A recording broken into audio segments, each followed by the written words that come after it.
പിന്നെ നിങ്ങൾ പ്രചരണം നടത്തിയത് മുഖ്യമന്ത്രിയെ കാണാൻ അനുമതി കൊടുക്കുന്നില്ലെന്ന ഒരു കാര്യം ഞാൻ വ്യക്തമാക്കാൻ ആഗ്രഹിക്കുന്നു. ആർക്കും വന്ന് എന്നെ കാണാം, അതിനുള്ള അവസരം കൊടുത്തിട്ടുണ്ട്. നിങ്ങൾക്കറിയാലോ, ആയിരക്കണക്കിന് ആളുകളാണ് കാണാൻ വരുന്നത്, 10,000-കണക്കിന് പരാതികളാണ് കിട്ടുന്നത്. ആ പരാതികൾ പരിഹരിക്കാനുള്ള സംവിധാനവും മുഖ്യമന്ത്രിയുടെ ഓഫീസിൽ ചെയ്തിട്ടുണ്ട്.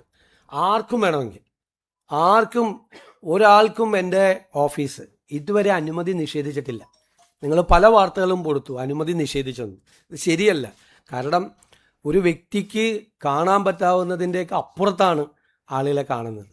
തീരെ സാധാരണക്കാരും പാവപ്പെട്ടവരുമായ ആളുകൾ കേരളത്തിൻ്റെ വിവിധ ഭാഗങ്ങളിൽ നിന്ന് വരികയാണ്. വിവിധ സംഘടനകളെ പ്രതിനിധാനം ചെയ്തുകൊണ്ടുള്ള ആളുകൾ വരികയാണ്. 10 വർഷത്തിന് ശേഷമുണ്ടായ ഒരു ഭരണമാറ്റവുമായി ബന്ധപ്പെട്ട് PSC പരീക്ഷയിലെ റാങ്ക് ലിസ്റ്റുമായി ബന്ധപ്പെട്ട ആളുകൾ, ആശ്രിത നിയമനത്തിന് വേണ്ടി വരുന്ന ആളുകൾ, ബാങ്ക് ജപ്തിയുമായി വരുന്ന ആളുകൾ ഉൾപ്പെടെയുള്ള ഏറ്റവും സാധാരണക്കാരും പാവപ്പെട്ടവരുമായ ആളുകളെ മുതൽ പ്രധാനപ്പെട്ട ആളുകളെ വരെ, ബാങ്കുകളുടെ പ്രതിനിധികൾ, സംഘടനകളുടെ പ്രതിനിധികൾ, കേരളത്തിൽ ഇൻവെസ്റ്റ്മെൻറ്റ് നടത്താൻ വേണ്ടി താല്പര്യമായിട്ട് വരുന്ന ആളുകൾ ഉൾപ്പെടെയുള്ള മുഴുവൻ ആളുകളെയും കാണുന്നുണ്ട്. ഞാൻ ആരെയും കാണുന്നില്ലെന്നോ എൻ്റെ ഓഫീസ് ആർക്കെങ്കിലും അനുമതി നിഷേധിച്ചെന്നോ നിങ്ങൾ ദയവ് ചെയ്ത് വാർത്ത കൊടുക്കരുത്. അത് തെറ്റാണ്.